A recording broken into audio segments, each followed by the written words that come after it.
16 पौराणिक कथाएं पिता के वीर्य और माता के गर्भ के बिना जन्मे पौराणिक पात्रों की।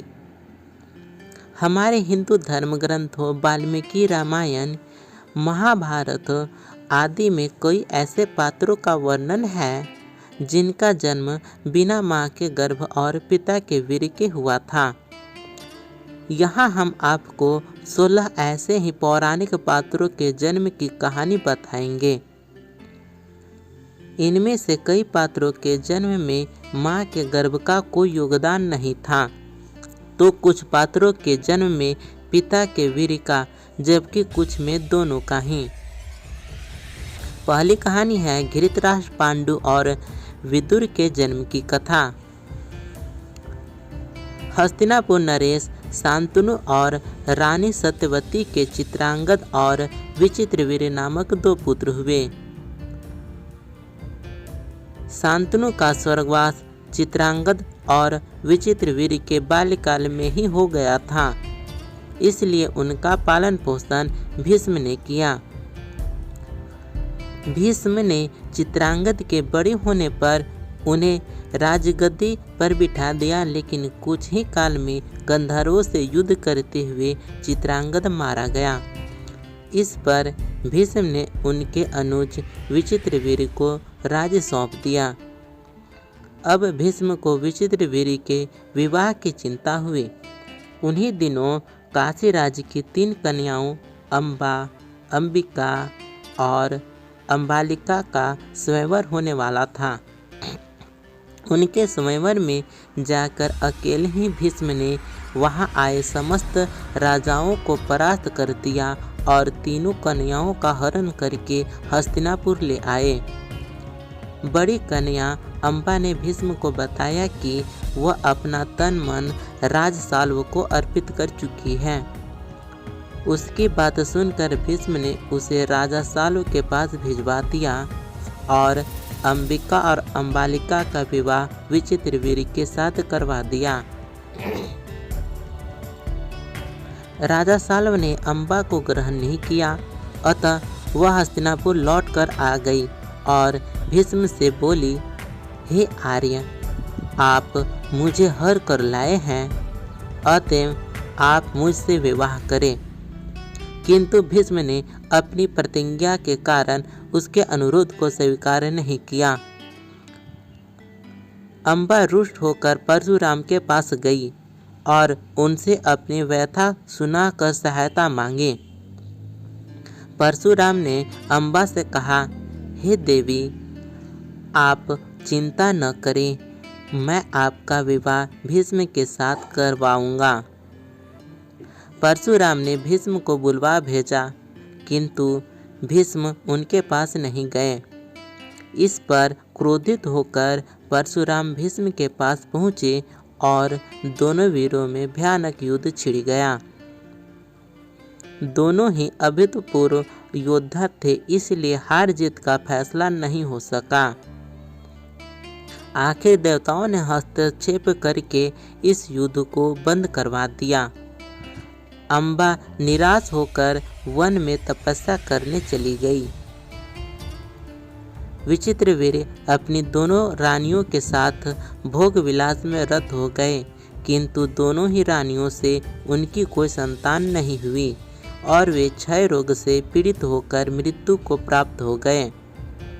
अब कुल नाश होने के भय से माता सत्यवती ने एक दिन भीष्म से कहा, पुत्र, इस वंश को नष्ट होने से बचाने के लिए मेरी आज्ञा है कि तुम इन दोनों रानियों से पुत्र उत्पन्न करो। माता की बात सुनकर भीष्म ने कहा, माता, मैं अपनी प्रतिज्ञा किसी भी स्थिति में भंग नहीं कर सकता। यह सुनकर माता सत्यवती को अत्यंत दुख हुआ। तब उन्हें अपने ज्येष्ठ पुत्र वेदव्यास का स्मरण किया। स्मरण करते ही वेदव्यास वहां उपस्थित हो गए। सत्यवती उन्हें देखकर बोली, हे पुत्र, तुम्हारे सभी भाई निसंतान ही स्वर्गवासी हो गए हैं। अतः मेरे वंश को नाश होने से बचाने के लिए मैं तुम्हें आज्ञा देती हूँ कि तुम नियोग विधि से उनकी पत्नियों से संतान उत्पन्न करो। वेदव्यास उनकी आज्ञा मानकर बोले, माता, आप उन दोनों रानियों से कह दीजिए कि वो मेरे सामने से निर्वस्त्र होकर गुजरे, जिससे कि उनको गर्भधारण होगा। सबसे पहले बड़ी रानी अंबिका और फिर छोटी रानी अंबालिका गई, पर अंबिका ने उनके तेज से डरकर अपने नेत्र बंद कर लिए, जबकि अंबालिका वेदव्यास को देखकर भय से पीली पड़ गई। वेदव्यास लौटकर माता से बोले, माता, अंबिका का बड़ा तेजस्वी पुत्र होगा, किंतु नेत्र बंद करने के दोष के कारण वह अंधा होगा, जबकि अंबालिका के गर्भ से पांडु से रोग से ग्रसित पुत्र पैदा होगा। यह जानकर इससे माता सत्यवती ने बड़ी रानी अंबालिका को पुनः वेदव्यास के पास जाने का आदेश दिया। इस बार बड़ी रानी ने स्वयं जाकर अपनी दासी को वेदव्यास के पास भेज दिया। दासी बिना किसी संकोच के वेदव्यास के सामने से गुजरी। इस बार वेदव्यास ने माता सत्यवती के पास आकर कहा, माते, इस दासी के गर्भ से वेद वेदांत में पारंगत अत्यंत नीतिवान पुत्र उत्पन्न होगा। इतना कहकर वेदव्यास तपस्या करने चले गए। समय आने पर अंबिका के गर्भ से जन्मांगन धृतराष्ट्र, अंबालिका के गर्भ से पांडु रोग से ग्रसित पांडु तथा दासी के गर्भ से धर्मात्मा विदुर का जन्म हुआ। दूसरी कहानी है कौरवों के जन्म की कथा। एक बार महर्षि वेदव्यास हस्तिनापुर आए। गांधारी ने उनकी बहुत सेवा की, जिससे प्रसन्न होकर उन्होंने गांधारी को वरदान मांगने को कहा। गांधारी ने अपने पति के समान ही बलवान 100 पुत्र होने का वर मांगा। समय पर गांधारी को गर्भ ठहरा और वह 2 वर्ष तक पेट में ही रहा। इससे गांधारी घबरा गई और उसने अपना गर्भ गिरा दिया। उसके पेट से लोहे के समान एक मांस पिंड निकला। महर्षि वेदव्यास ने अपनी योग दृष्टि से यह सब देख लिया और वे तुरंत गांधारी के पास आए। तब गांधारी ने उन्हें वह मांस पिंड दिखाया। महर्षि वेदव्यास ने गांधारी से कहा कि तुम जल्दी से 100 कुंड बनवाकर उन्हें घी से भर दो और सुरक्षित स्थान में उनकी रक्षा का प्रबंध कर दो तथा इस मांसपिंड पर जल छिड़को। जल छिड़कने पर उस मांसपिंड के 101 टुकड़े हो गए। व्यास जी ने कहा कि मांसपिंडों के 101 टुकड़ों को घी से भरे कुंडों में डाल दो। अब इन कुंडों को 2 साल बाद ही खोलना। इतना कहकर महर्षि वेदव्यास तपस्या करने हिमालय पर चले गए। समय आने पर उन्हीं मांसपिंडों से पहले दुर्योधन और बाद में गांधारी के 99 पुत्र तथा एक कन्या उत्पन्न हुई। तीसरी कहानी है पांडवों के जन्म की कथा।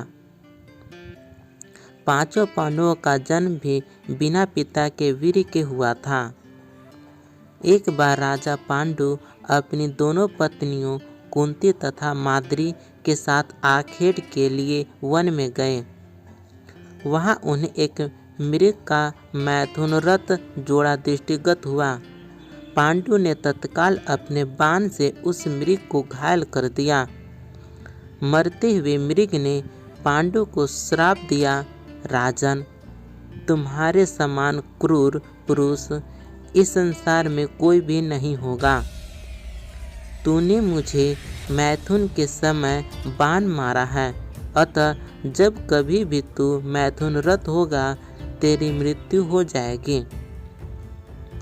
इस शाप से पांडु अत्यंत दुखी हुए और अपनी रानियों से बोले, हे देवियों, अब मैं अपनी समस्त वासनाओं का त्याग करके इस वन में ही रहूँगा। तुम लोग हस्तिनापुर लौट जाओ। उनके वचनों को सुनकर दोनों रानियों ने दुखी होकर कहा, नाथ, हम आपके बिना एक क्षण भी जीवित नहीं रह सकते। आप हमें भी वन में अपने साथ रहने की कृपा कीजिए। पांडु ने उनके अनुरोध को स्वीकार करके उन्हें वन में अपने साथ रहने की अनुमति दे दी। इसी दौरान राजा पांडु ने अमावस्या के दिन ऋषि मुनियों को ब्रह्मा जी के दर्शनों के लिए जाते हुए देखा। उन्होंने उन ऋषि मुनियों से स्वयं को साथ ले जाने का आग्रह किया। उनके इस आग्रह पर ऋषि मुनियों ने कहा, राजन, कोई भी निसंतान पुरुष ब्रह्मलोक जाने का अधिकारी नहीं हो सकता, अतः हम आपको अपने साथ ले जाने में असमर्थ हैं। ऋषि मुनियों की बात सुनकर पांडु अपनी पत्नी से बोले, हे कुंती, मेरा जन्म लेना ही वृथा हो रहा है, क्योंकि संतानहीन व्यक्ति पितृ ऋण, ऋषि ऋण, देव ऋण तथा मनुष्य ऋण से मुक्ति नहीं पा सकता। क्या तुम पुत्र प्राप्ति के लिए मेरी सहायता कर सकती हो? कुंती बोली, हे आर्यपुत्र, दुर्वासा ऋषि ने मुझे ऐसा मंत्र प्रदान किया है जिससे मैं किसी भी देवता का आवाहन करके मनोवांछित वस्तु प्राप्त कर सकती हूँ। आप आज्ञा करें, मैं किस देवता को बुलाऊं? इस पर पांडु ने धर्म को आमंत्रित करने का आदेश दिया। धर्म ने कुंती को पुत्र प्रदान किया, जिसका नाम युधिष्ठिर रखा गया। कालांतर में पांडु ने कुंती को पुनः 2 बार वायुदेव तथा इंद्रदेव को आमंत्रित करने की आज्ञा दी। वायुदेव से भीम तथा इंद्र से अर्जुन की उत्पत्ति हुई। तत्पश्चात पांडु की आज्ञा से कुंती ने माद्री को उस मंत्र की दीक्षा दी। माद्री ने अश्विनी कुमारों को आमंत्रित किया और नकुल तथा सहदेव का जन्म हुआ। एक दिन राजा पांडु माद्री के साथ वन में सरिता के तट पर भ्रमण कर रहे थे। वातावरण अत्यंत रमणीक था और शीतल मंद सुगंधित वायु चल रही थी। सहसा वायु के झोंके से माद्री का वस्त्र उड़ गया। इससे पांडु का मन चंचल हो उठा और वे मैथुन में प्रवृत्त होते ही थे कि शापवश उनकी मृत्यु हो गई। माद्री उनके साथ सती हो गई, किंतु पुत्रों के पालन पोषण के लिए कुंती हस्तिनापुर लौट आई। चौथी कहानी है कर्ण के जन्म की कथा। कर्ण का जन्म कुंती को मिले एक वरदान स्वरूप हुआ था। जब वह कुंवारी थी तब एक बार दुर्वासा ऋषि उसके पिता के महल में पधारे। तब कुंती ने पूरे 1 वर्ष तक ऋषि की बहुत अच्छे से सेवा की। कुंती के सेवा भाव से प्रसन्न होकर उन्होंने अपनी दिव्य दृष्टि से ये देख लिया कि पांडु से उसे संतान नहीं हो सकती और उसे ये वरदान दिया कि वह किसी भी देवता का स्मरण करके उनसे संतान उत्पन्न कर सकती है। एक दिन उत्सुकतावश कुंवारेपन में ही कुंती ने सूर्यदेव का ध्यान किया। इससे सूर्यदेव प्रकट हुए और उसे एक पुत्र दिया जो तेज में सूर्य के ही समान था और वह कवच और कुंडल लेकर उत्पन्न हुआ था, जो जन्म से ही उसके शरीर से चिपके हुए थे। चूँकि वह अभी भी अविवाहित थी, इसलिए लोकलाज के डर से उसने उस पुत्र को एक बक्से में रखकर गंगा जी में बहा दिया। 5वां कहानी है राम, लक्ष्मण, भरत और शत्रुघ्न के जन्म की कथा। दशरथ अधेड़ उम्र तक पहुंच गए थे, लेकिन उनका वंश संभालने के लिए उनका पुत्र रूपी कोई वंशज नहीं था। उन्होंने पुत्र कामना के लिए अश्वमेघ यज्ञ तथा पुत्र कामेष्टि यज्ञ कराने का विचार किया। उनके एक मंत्री सुमंत्र ने उन्हें सलाह दी कि वह यह यज्ञ अपने दामाद ऋषिसिंह या साधारण की बोलचाल में ऋषि से करवाएं। दशरथ के कुल गुरु ब्रह्मर्षि वशिष्ठ थे। वह उनके धर्म गुरु भी थे तथा धार्मिक मंत्री भी।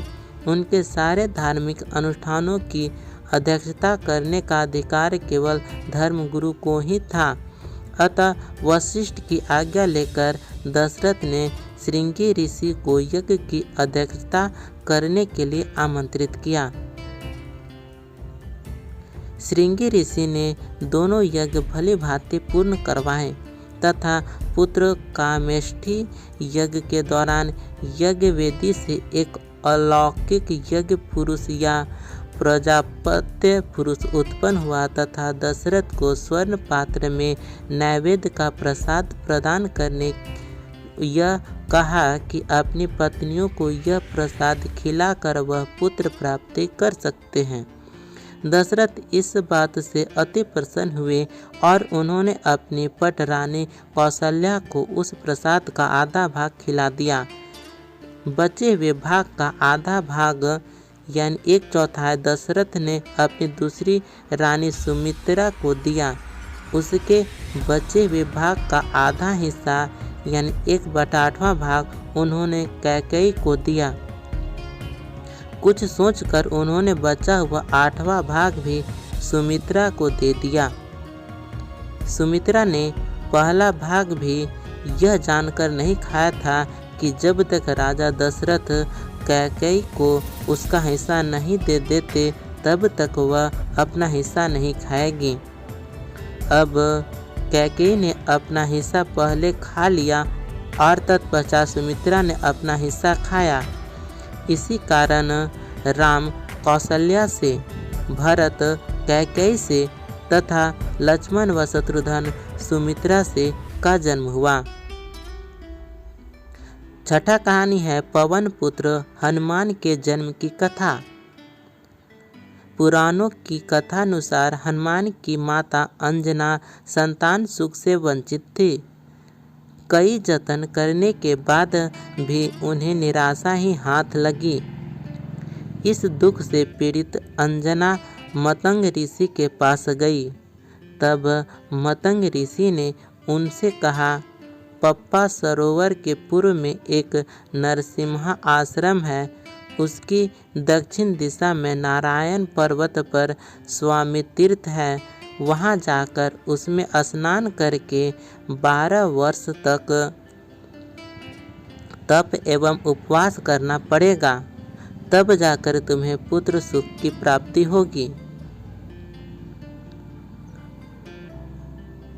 अंजना ने मतंग ऋषि एवं अपने पति केसरी से आज्ञा लेकर तप किया था। 12 वर्ष तक केवल वायु का ही भक्षण किया। तब वायु देवता ने अंजना की तपस्या से खुश होकर उसे वरदान दिया, जिसके परिणाम स्वरूप चैत्र शुक्ल की पूर्णिमा को अंजना को पुत्र की प्राप्ति हुई। वायु के द्वारा उन्होंने उत्पन्न इस पुत्र को ऋषियों ने वायुपुत्र नाम दिया। 7वां कहानी हनुमान पुत्र मकर ध्वज के जन्म की कथा। हनुमान वैसे तो ब्रह्मचारी थे, फिर भी वो एक पुत्र के पिता बने थे। हालांकि यह पुत्र वीर की जगह पसीने की बूंद से हुआ था। कथा इस प्रकार है, जब हनुमान जी सीता की खोज में लंका पहुँचे और मेघनाथ द्वारा पकड़े जाने पर उन्हें रावण के दरबार में प्रस्तुत किया गया, तब रावण ने उनकी पूंछ में आग लगवा दी थी और हनुमान ने जलती हुई पूंछ से लंका जला दिया। जलती हुई पूंछ की वजह से हनुमान जी को तीव्र वेदना हो रही थी। जिसे शांत करने के लिए वे समुद्र के जल से अपनी पूंछ की अग्नि को शांत करने पहुँचे। उस समय उनके पसीने की एक बूंद पानी में टपकी जिसे एक मछली ने पी लिया था। उसी पसीने की बूंद से वह मछली गर्भवती हो गई और उससे उसे एक पुत्र उत्पन्न हुआ जिसका नाम पड़ा मकरध्वज। मकरध्वज भी हनुमान जी के समान ही महान पराक्रमी और तेजस्वी था। उसे अहिरावण द्वारा पाताल लोक का द्वारपाल नियुक्त किया गया था। जब अहिरावण श्री राम और लक्ष्मण को देवी के समक्ष बलि चढ़ाने के लिए अपनी माया के बल पर पाताल ले आया था, तब श्री राम और लक्ष्मण को मुक्त कराने के लिए हनुमान पाताल लोक पहुँचे और वहां उनकी भेंट मकरध्वज से हुई। तत्पश्चात मकरध्वज ने अपनी उत्पत्ति की कथा हनुमान को सुनाई। हनुमान जी ने अहिरावण का वध कर प्रभु श्री राम और लक्ष्मण को मुक्त कराया और मकरध्वज को पाताल लोक का अधिपति नियुक्त करते हुए उसे धर्म के मार्ग पर चलने की प्रेरणा दी।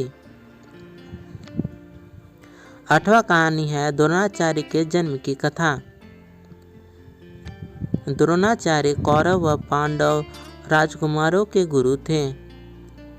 द्रोणाचार्य का जन्म कैसे हुआ इसका वर्णन महाभारत के आदि पर्व में मिलता है।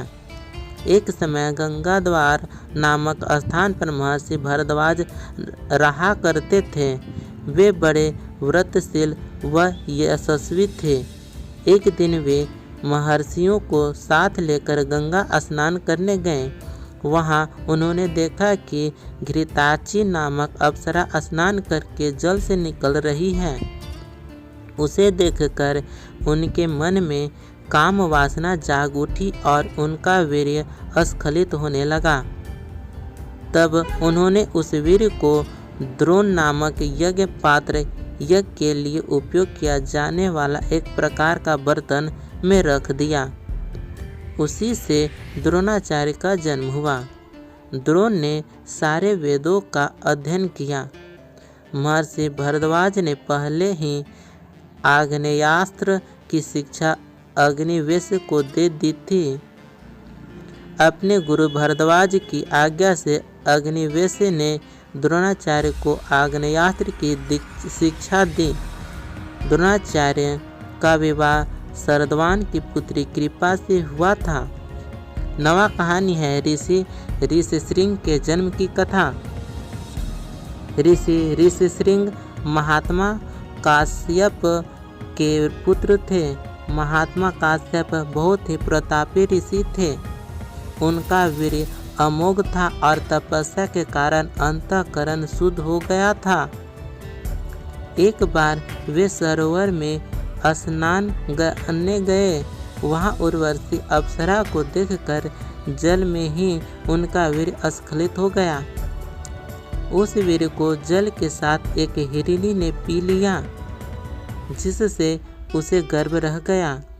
वास्तव में वह हिरनी एक देवकन्या थी। किसी कारण से ब्रह्मा जी उसे शाप दिया था कि तू हिरण जाति में जन्म लेकर एक मुनि पुत्र को जन्म देगी, तब श्राप से मुक्त हो जाएगी। इसी श्राप के कारण महामुनि ऋषि श्रृंग उस मृगी के पुत्र हुए। वे बड़े तपोनिष्ठ थे। उनके सिर पर एक सिंह था, इसलिए उनका नाम ऋषि श्रृंग प्रसिद्ध हुआ। वाल्मीकि रामायण के अनुसार राजा दशरथ ने पुत्र प्राप्ति के लिए पुत्रेष्टि यज्ञ करवाया था। इस यज्ञ को मुख्य रूप से ऋषि श्रृंग ने संपन्न किया था। इस यज्ञ के फलस्वरूप ही भगवान श्री राम, लक्ष्मण, भरत व शत्रुघ्न का जन्म हुआ था। 10वां कहानी है कृपाचार्य व कृपी के जन्म की कथा। कृपाचार्य महाभारत के प्रमुख पात्रों में से एक थे। उनके जन्म के संबंध में पूरा वर्णन महाभारत के आदि पर्व में मिलता है। कृपा उसके अनुसार महर्षि गौतम के पुत्र थे शरद्वान। वे बाणों के साथ ही पैदा हुए थे। उनका मन धनुर्वेद में जितना लगता था उतना पढ़ाई में नहीं लगता था। उन्होंने तपस्या करके सारे अस्त्र शस्त्र प्राप्त किए।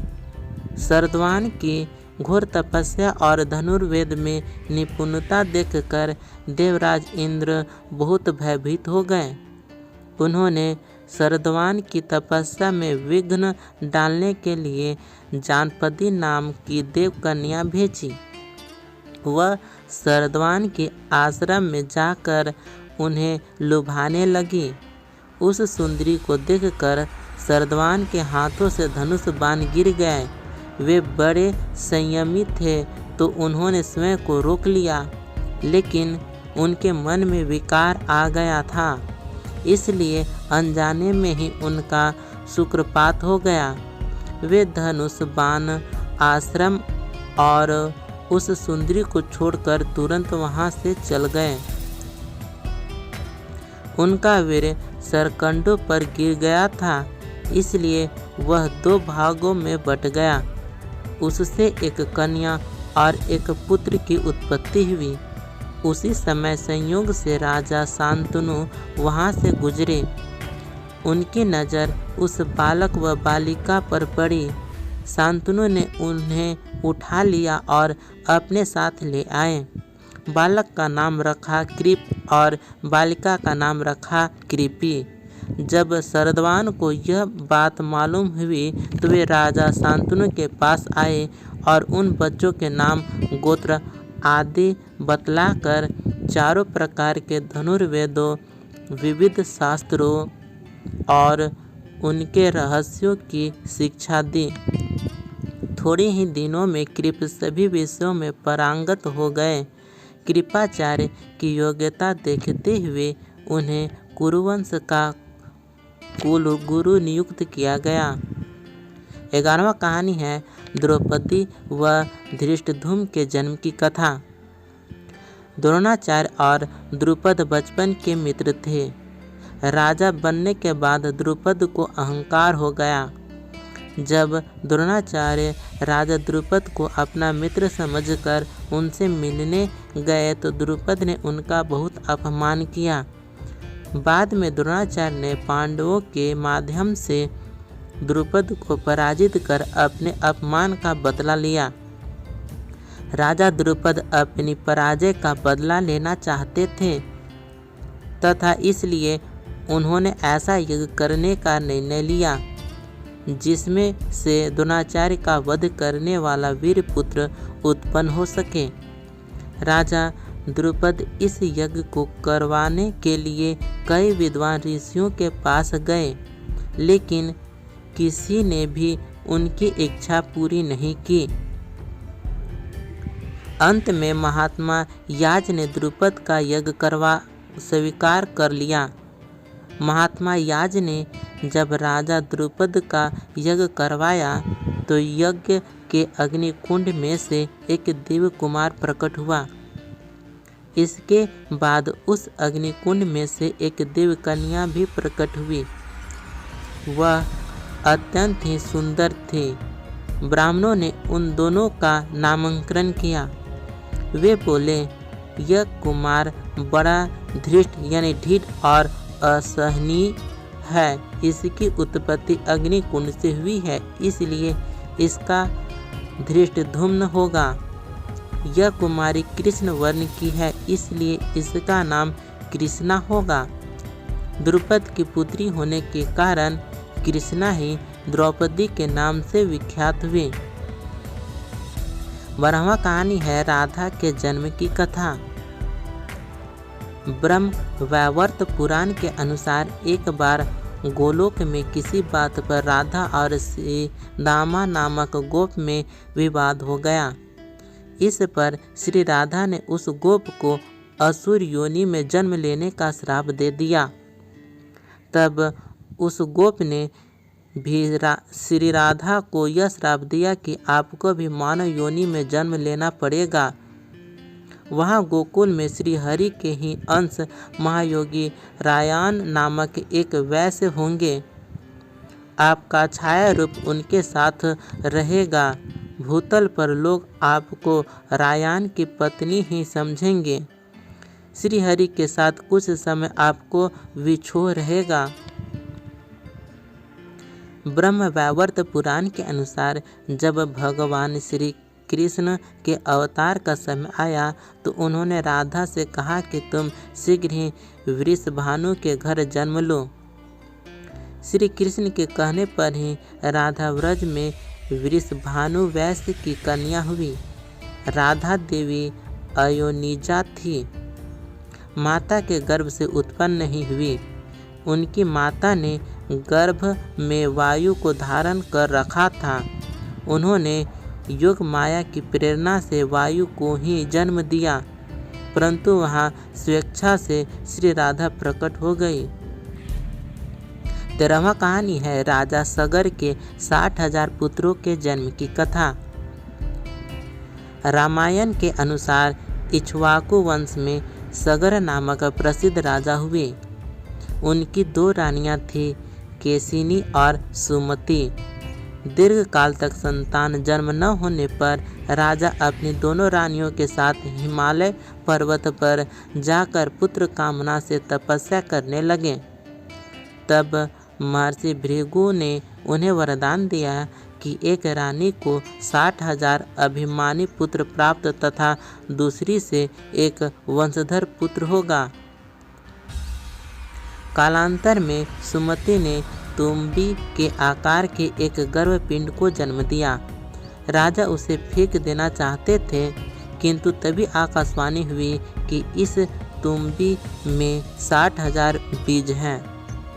घी से भरे एक एक मटके में एक एक बीज सुरक्षित रखने पर कालांतर में 60,000 पुत्र प्राप्त होंगे। इसे महादेव का विधान मानकर सगर ने उन्हें वैसे ही सुरक्षित रखा।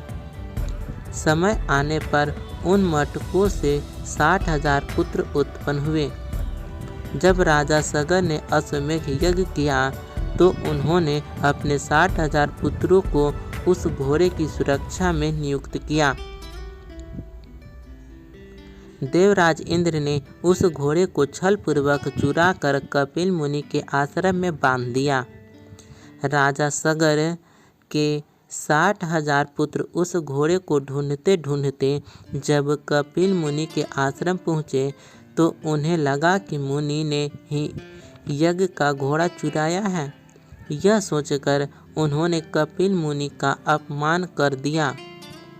ध्यानमग्न कपिल मुनि ने जैसे ही अपनी आंखें खोली, राजा सगर के 60,000 पुत्र वही भस्म हो गए।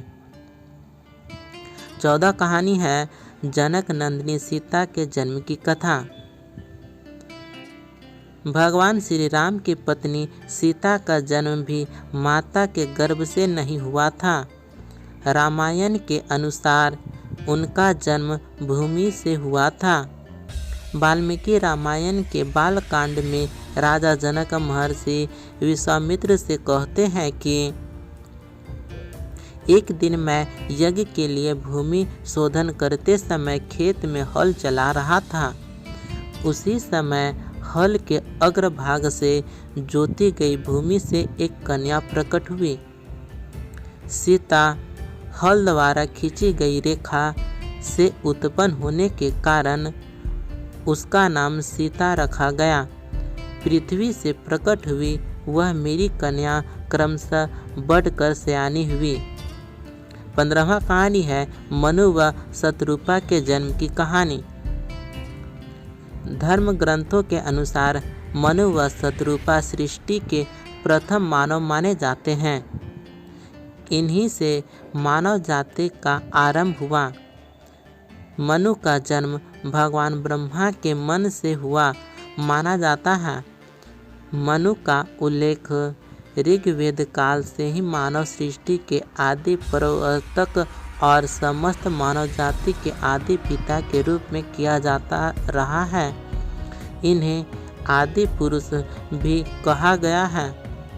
वैदिक संहिताओं में भी मनु को ऐतिहासिक व्यक्ति माना गया है। ये सर्वप्रथम मानव थे जो मानव जाति के पिता तथा सभी क्षेत्रों में मानव जाति के पथ प्रदर्शक स्वीकृत हैं। मनु का विवाह ब्रह्मा के दाहिने भाग से उत्पन्न शतरूपा से हुआ था। मनु एक धर्म शास्त्रकार भी थे। धर्म ग्रंथों के बाद धर्माचरण की शिक्षा देने के लिए आदि पुरुष स्वयंभू मनु से स्मृति की रचना की, जो मनु स्मृति के नाम से विख्यात है। उत्तानपाद जिसके घर में ध्रुव पैदा हुआ था, इन्हीं का पुत्र था। मनु स्वयंभू का ज्येष्ठ पुत्र प्रियव्रत पृथ्वी का प्रथम क्षत्रिय माना जाता है।